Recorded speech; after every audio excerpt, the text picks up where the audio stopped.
Gwamnatin tarayya ta jajantawa gwamnati da al'ummar jihar Sokoto akan iftila'in gobarar da ya afkawa babbar kasuwar Sokoto.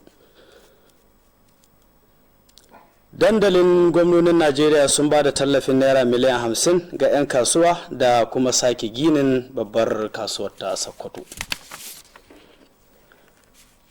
Assalamu alaikum masu kallon, barkaku da warhaka, barkaku da kasancewa da labaran NTA Sokoto. Yau muna 12 ga watan Jumada Sani na shekara ta 1442 bayan hijirar fiyayyen talikai Annabi Muhammadu sallallahu alaihi wasallam, wanda ya zo daidai da 26 ga watan Janairu na shekara ta 2021. Sunana Dahiru Suleiman Danchadi, dauke da fassarar labaran.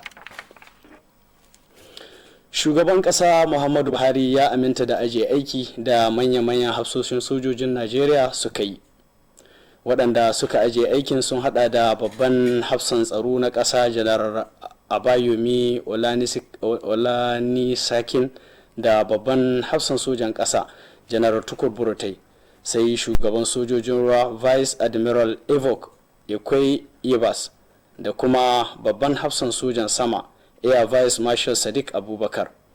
A wani jawabi da mai baiwa shugaban kasa shawara akan watsa labarai Femi Adishina, shugaba Muhammadu Buhari ya gode wa waɗannan hafsoshin sojan akan irin ƙoƙarin da suka yi lokacin da suke akan aikinsu, tare da hangin nesan su na ajiye aikin domin samun maslaha akan ƙorafe-ƙorafen da ake yi a faɗin ƙasar nan. Sabbin hafsoshin sojan da aka nada sun hada da Major General Leo Erabo a matsayin babban hafsan tsaro na ƙasa, sai Major General Tahiru a matsayin babban hafsan sojan ƙasa da Vice Admiral AZ Gambo a matsayin babban hafsan sojojin ruwa, haɗi da Air Vice Marshal I.O. Anau babban hafsan sojan sama. Shugaban ƙasar ya taya murna ga sabbin hafsoshin tsaron, ya kuma kira ga su da su zamo masu biyayya da kuma dagewa ga aikinsu. Shugaban ƙasa Muhammadu Buhari ya jajanta wa gwamnati da al'ummar jihar Sokoto akan ibtila'in gobarar da ya afkawa babbar kasuwar Sokoto. Dalhatu Abdullahi ya ba mu rahoton cewa tawagar gwamnatin tarayya a ƙarƙashin jagorancin shugaban ma'aikata na fadar shugaban ƙasa Farfesa Ibrahim Gambari ne ya isar da saƙon ga shugaban ƙasa. Ga rahoton nasa. Gwamna Aminu Waziri Tambuwal ne ya jagoranci ayarin na gwamnatin tarayya zuwa jaji a kasuwar da ta ƙone.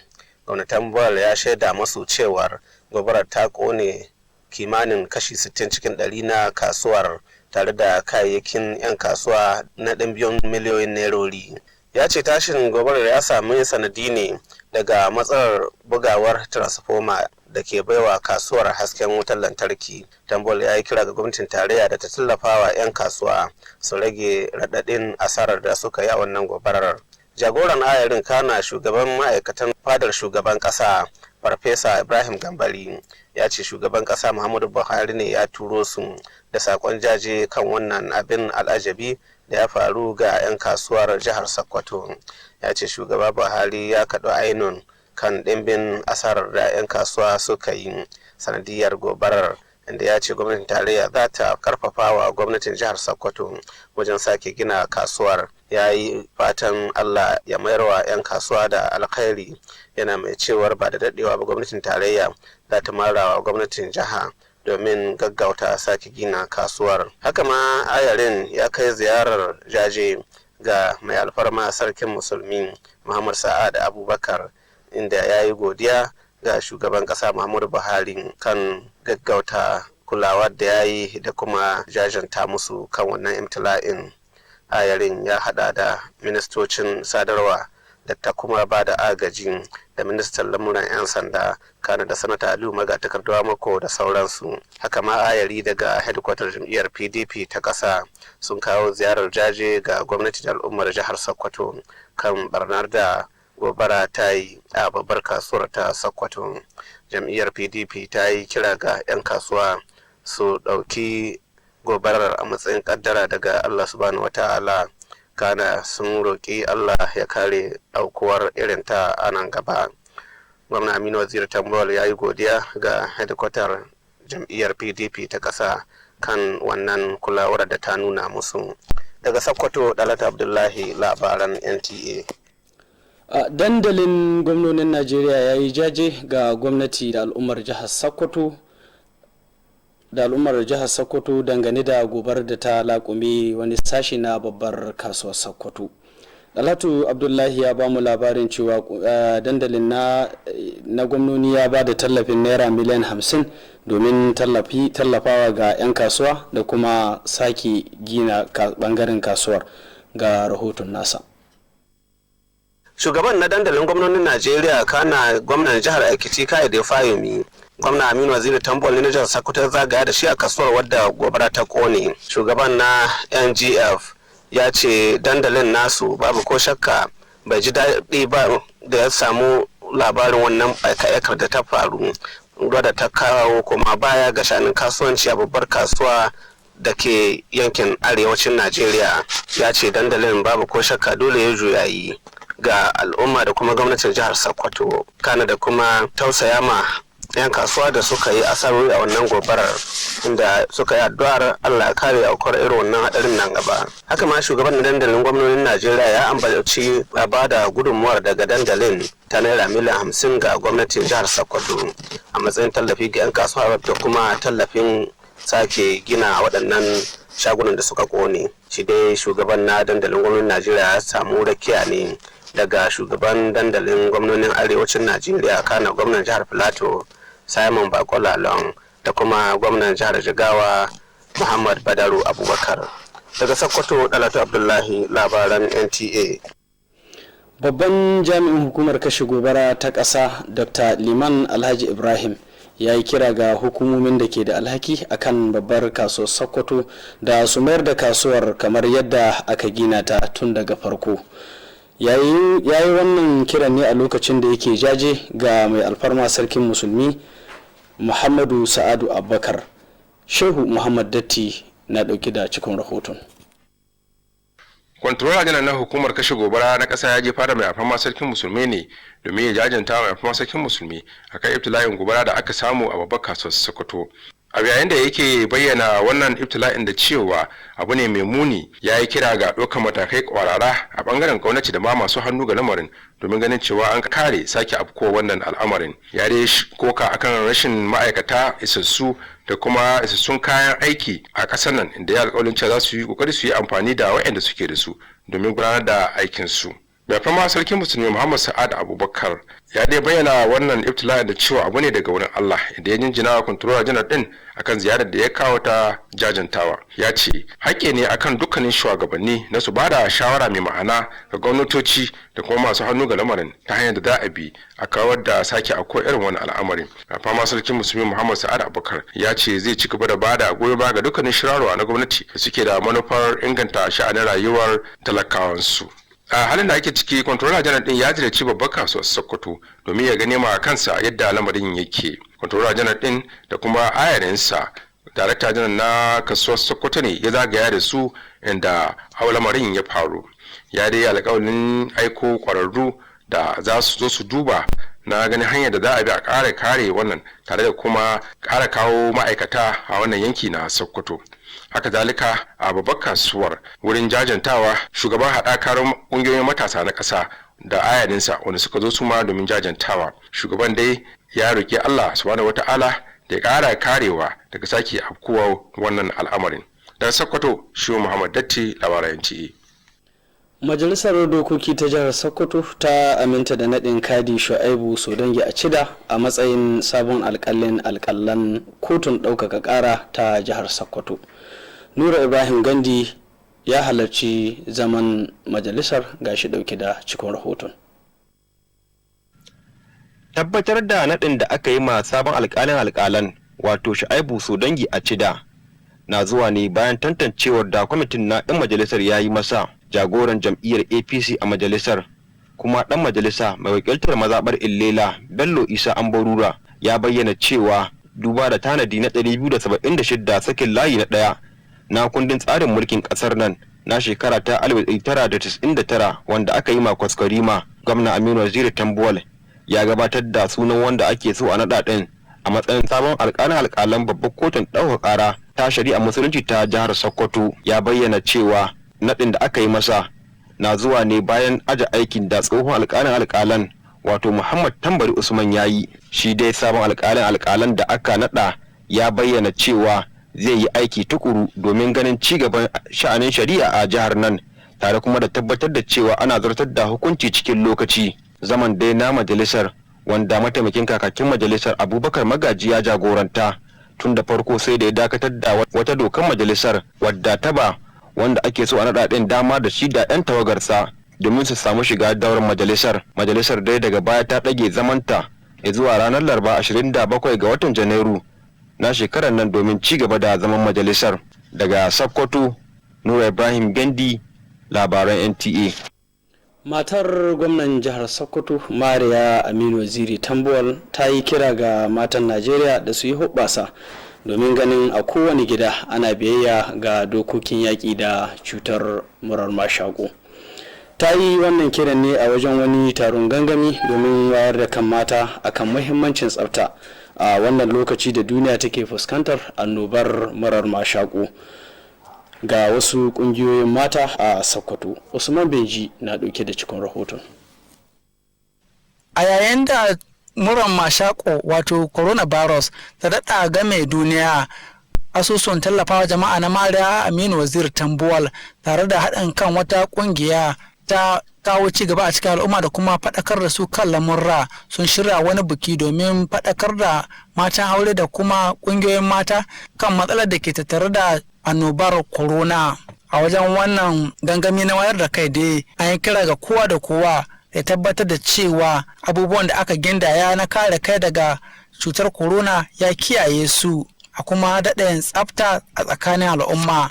Masana waɗanda suka maganta a wannan wuri su jaddada buƙatar da ke akwai da kowa da kowa ya mai da hankali kan irin alamomi da ake iya ganewa na masu cutar corona, inda aka ba da shawarar cewa da mutum ya ji baya jin daidai ya kamata ya je asibiti domin a auna shi ya san matsayinsa. A Sokoto ma muna da COVID-19 task force da kuma su ma suna dauke da masana sosai, kwararru sosai na gefen lafiyar al'umma. Su ne suke da hakkin da za su tsaya su yi nazari a kai su duba idan mun cincinci a yi wannan enforcement din, tabbas za su ba gwamna shawara su ba gwamna abin da ya dace a yi. Matar gwamnan jihar Sokoto Mariya Aminu Waziri Tambuwal, wadda ta samu wakilcin mai ba wa gwamna shawara kan lamuran kungiyoyin da ba na gwamnati ba, Ubaida Muhammad Bello, kira ta ga mata a matsayinsu na uwayen gida da su tabbatar da tsaftace gida domin ganin cewa an kare lagon coronavirus na yaduwa a cikin al'umma.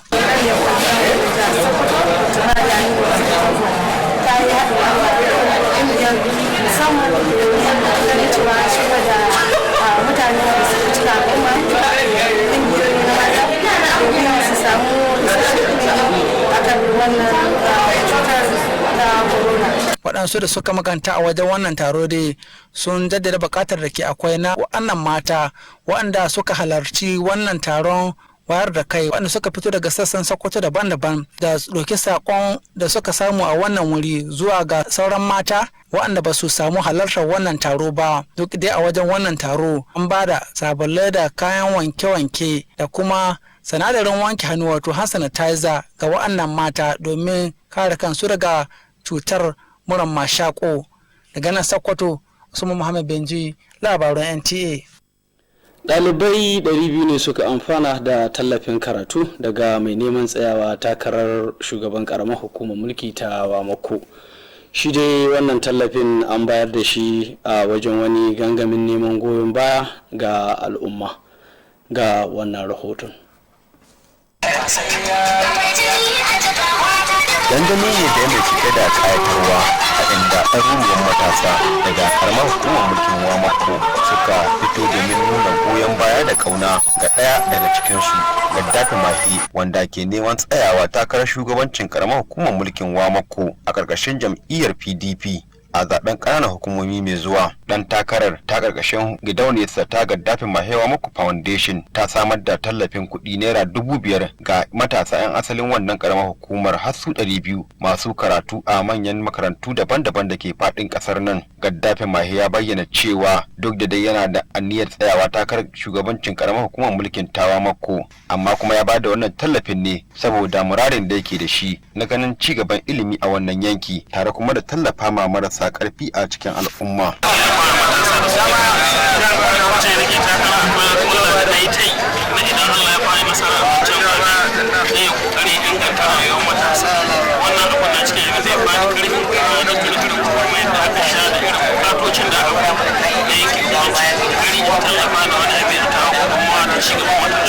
Mai ba gwamnan shawara akan harkokin matasa Nura Haran Damahe ya jinjina ma dan takarar, inda kuma ya yi kira ga ci gaba da samun shigar matasa a cikin harkokin siyasa da shugabanci, inda ya bayyana cewa za su ci gaba da goya ma matasa baya domin ganin ci gaban su a wannan jihar. Wannan abin yabawa ne kuma abu ne wanda ya kamata kowane mai dama mai hali kuma mai hannu da shuri ya koya domin ganin cewa matasan sun samu ci gaba musamman abin da ya shahi ilimin su.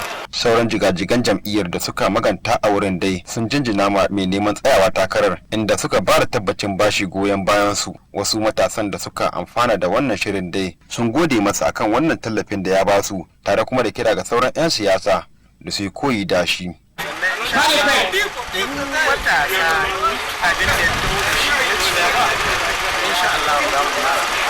Matasan dai da suka amfana da wannan shirin sun fito ne daga mazaɓu 11 da ke faɗin ƙaramar hukumar. Daga Sokoto, Nura Ibrahim Gandi, labaran NTA.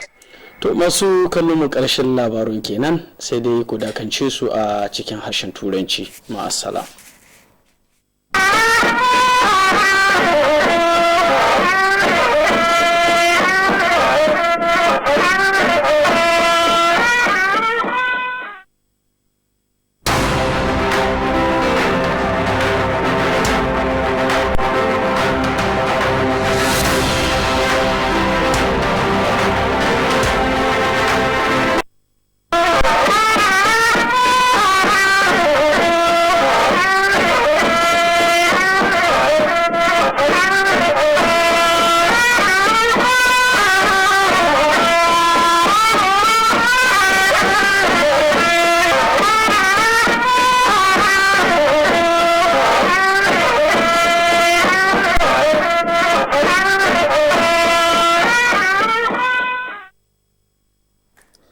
Federal government high-powered delegation in Sokoto commiserate with government and people over fire outbreak at Sokoto Central Market. Nigerian Governors Forum donates 50 million naira in aid of traders and rebuilding of burnt market. Good evening and welcome to NTA Sokoto News. Today is Friday, the 12th of Jumada Asani 1442 after Hijrah of the Prophet Muhammad, which is equivalent to the 26th of January 2021. I am Malami Harun Dogondaji with the news.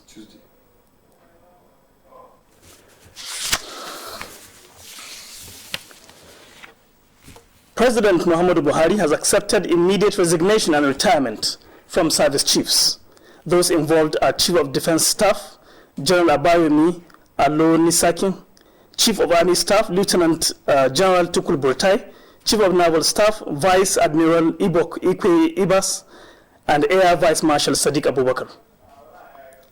In a statement issued by the Special Advisor to the President, Media and Publicity, Femi Adesina, President Muhammadu Buhari thanked the outgoing service chiefs for their overwhelming achievements in the efforts of bringing enduring peace to the country, wishing them well in their future endeavors. The new service chiefs are Major General Leo Arabo, Chief of Defense Staff, Major General I. Atahiru, Chief of Army Staff, Rear Admiral A.Z. Gambo, Chief of Naval Staff, and Air Vice Marshal I.O. Amao, Chief of Air Staff. The President congratulates the new service chiefs and urged them to be loyal and dedicated in the discharge of their responsibilities.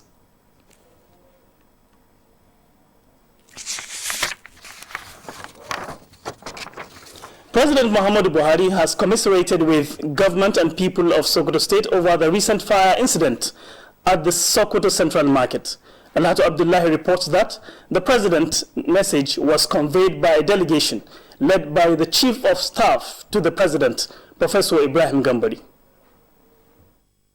The federal government delegation was led to the Bant market by Governor Aminu Waziri Tambol. Tambol told the delegation that 60% of the market was touched by the inferno, destroying valuables. The incident, he said, was caused by an electrical fault from the transformer serving the market. Tambol appealed for support from the federal government to cushion the losses incurred by the traders. The head of the delegation and the chief of staff to the president, Professor Ibrahim Gambari, said they were in Sokoto to convey the president's sympathy over the unfortunate incident. He said President Buhari expressed shock over the losses and that the federal government will support the state government in rebuilding the burnt structures at the market. The economic impact is not limited to Sokoto State, it extends to neighboring countries, it extends to neighboring communities, and its impact on the economy of Nigeria as a whole. So, the delegation was also at the Sultan's Palace to convey the president's sympathy to the Sultanate Council,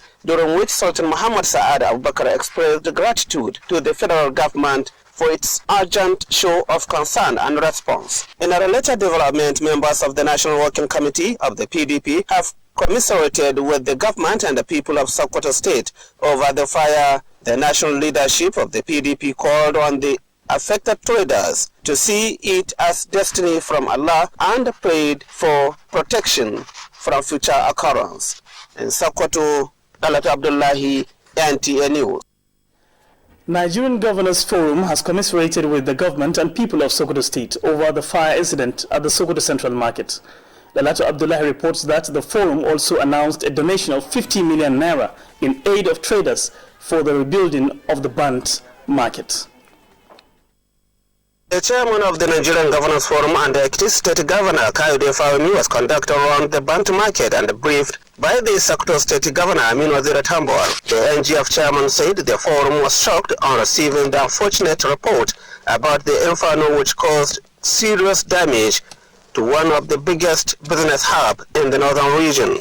The NGF identified with the government and the people of Sokoto State over the incidents and sympathized with the traders over their losses, praying against future occurrence. Should not come here as a delegation without some level of support, no matter how minimal, to the market redevelopment, to the relief that you obviously would have to make available to those who own markets here. And the token sum of 50 million naira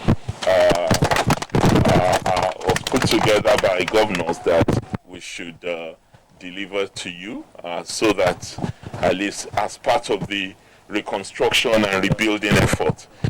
The chairman of NGF was accompanied on the sympathy visit by the chairman of the Northern Governors Forum, the governor of Plateau State, Simon Bakolalon, and the Jigawa State Governor, Muhammad Badaro Abubakar. In Sokoto, Alhaji Abdullahi, NTA News.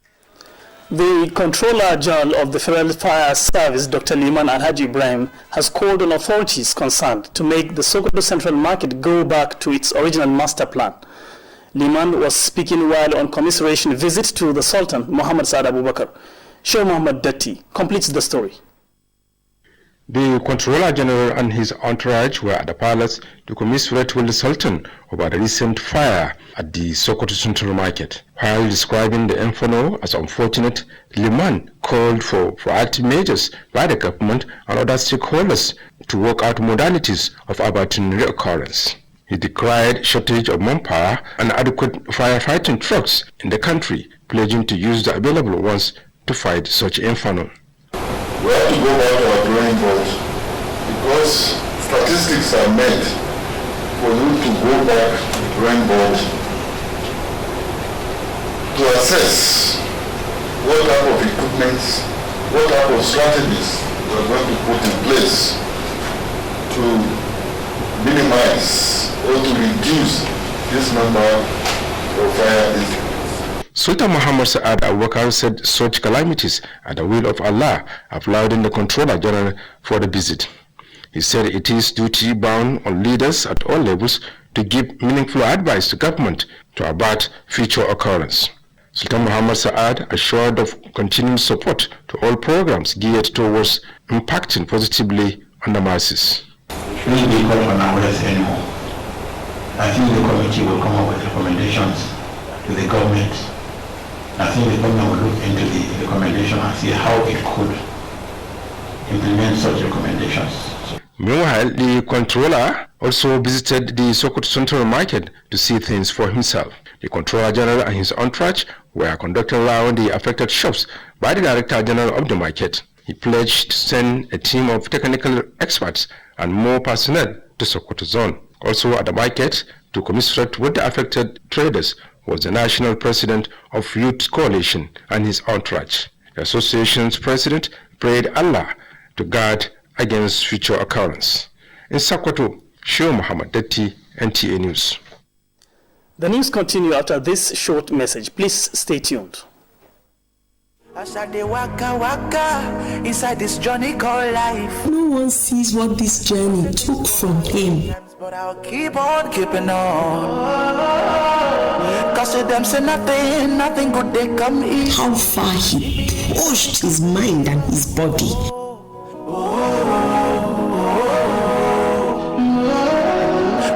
How many times he broke down and needed support. That success lies on the other end of pain. See as everybody they hail him now, cheering every verse and chorus. As Naija mama where I be, my son no fit carry last. So when pain comes knocking, we look back at it without fear and say, not today. For aches, pains and fever, trust Emzor Paracetamol. You're welcome back. Sokoto State House of Assembly has confirmed the appointment of Kadi Shuaibu Sodangi Achida as the new Grand Kadi, Sokoto State Sharia Court of Appeal. Nur Ibrahim Gandhi has the report. A confirmation of the new Grand Kadi, Shuaibu Sodangi Achida, followed his screening by the committee of the whole house. APC leader and member representing Ilela constituency, Bello Isa Amborura, who moved the motion, said, in view of the prohibition of Section 276, subsection 1 of the Constitution of the Federal Republic of Nigeria, 1999 as amended, Governor Aminu Waziri Tambuwal submitted the name of the nominee to be confirmed as Grand Kadi of Sokoto State Sharia Court of Appeal. He said the nomination followed the retirement of former Grand Kadi, Muhammad Tambari Usman. The confirmed Grand Kadi assured that he will work hard to ensure the development of the judicial system in the state, as well as timely dispensation of justice. The sitting, presided over by the Deputy Speaker Abubakar Magaji, has earlier suspended its standing order to allow the nominee and his entourage to enter the chamber. The House adjourned its sitting to Wednesday, 27th January 2021. In Sokoto, Nur Ibrahim Bendi, NTA News. Wife of the Sokoto State Governor, Maria Aminu Waziri Tambuwal, has charged Nigerian women to do all it takes to ensure every member of the family observe COVID-19 protocols. This is coming as the governor's wife organized awareness campaign on importance of general hygiene amidst COVID-19 pandemic for women group in Sokoto. Usman Muhammad Binji has more. As the second wave of coronavirus continue ravaging the world, Maria Tambuwal Development Initiative, in collaboration with Center for Community Development and Enlightenment, organized an awareness campaign to enlighten housewives and women groups on the dangers of the pandemic. At the campaign, the need for everyone to take precautions such as physical distancing, wearing a mask, keeping rooms well ventilated, avoiding crowds, and ensuring clean environment was emphasized. Experts say people need to be conscious of signs and symptoms of COVID-19 and go for tests if any abnormality is observed. We know that if somebody cannot use face masks now, he can be taxed. WAP of Sokoto State Governor Maria Aminu Waziri Tambol, represented by the Special Advisor to the Governor on non-governmental organizations, Ubera Mohammed Bello, charged women as custodians of homes to keep clean environment so as to check the easy transmission of coronavirus. To create awareness to our young women in Sokoto State so that they be able to understand coronavirus pandemic very well. Detergents and hand sanitizers were presented to the women groups. In Sokoto, Usman Mohammed Benji, NTA News. 200 students have benefited from an education support program from a chairmanship aspirant in Wamako local government area. Nura Ibrahim Gandhi reports that the grant was presented at the Solidarity Rally in Wamako.